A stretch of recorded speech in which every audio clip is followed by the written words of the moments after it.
not about me. It's not about my son. How is your role as vice president in charge of policy in Ukraine and your son's job in Ukraine? How is that not a conflict of interest? It's not a conflict of interest. There's been no indication of any conflict of interest from Ukraine or anywhere else. Period. I'm not going to respond to that. Joe Biden firing back at a reporter on the trail who questioned him about the Ukraine controversy. This followed by a fiery op-ed in the Washington Post blasting President Trump and vowing to beat him like a drum in 2020.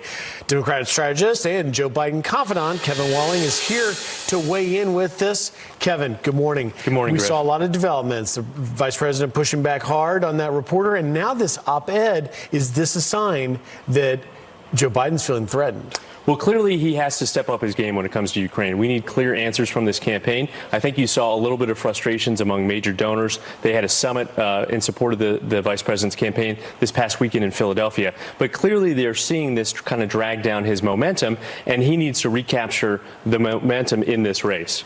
What we were talking in the open, in the segment before this, about, Joe Biden goes to the Washington Post to pin this op-ed. First, I want to know what you think of the op-ed, and then is this really the politics of yesterday rather than the politics of today, where we see the big developments happening in social media and elsewhere? Yeah, I think it's important that he gets out in front of this issue, right, and takes the fight to this president.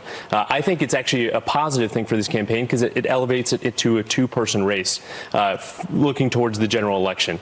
But clearly, he needs to recapture some of this momentum. We talked about the fundraising at the outset of this campaign and the real clear political standing that you mentioned at the outset as well. And clearly, Warren is hot on his heels, at least nationwide in some of these early primary states. You're seeing a $6 million ad buy that is going to be in those first 4 early primary states: Nevada, South Carolina, Iowa, and New Hampshire. That's going in the field next week. So clearly we need to recapture this momentum in this race. Are those ad buys a sign that he feels threatened by Warren and others? Sure. Is Biden in trouble?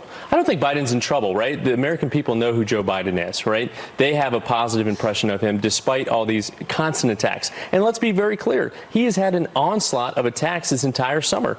Every national piece has been negative about either this Ukraine story or this president and his attacks. So he needs to regain momentum in this race and take the fight back to the president. We have a debate coming up October 15th with the Democrats. What does Biden need to do?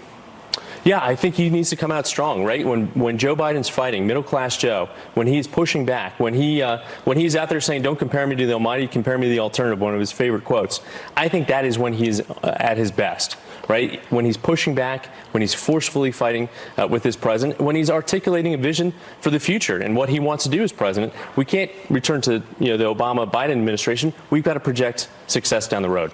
I want to talk about the money, Warren climbing in the polls, but also Warren reporting almost $25 million. Is that a problem?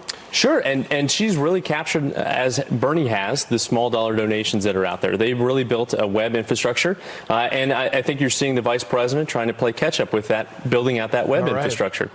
Kevin Walling, thanks for being here. We look forward to following this. It's going to be an exciting debate on the 15th. Thank you. Good to be with you, Griff.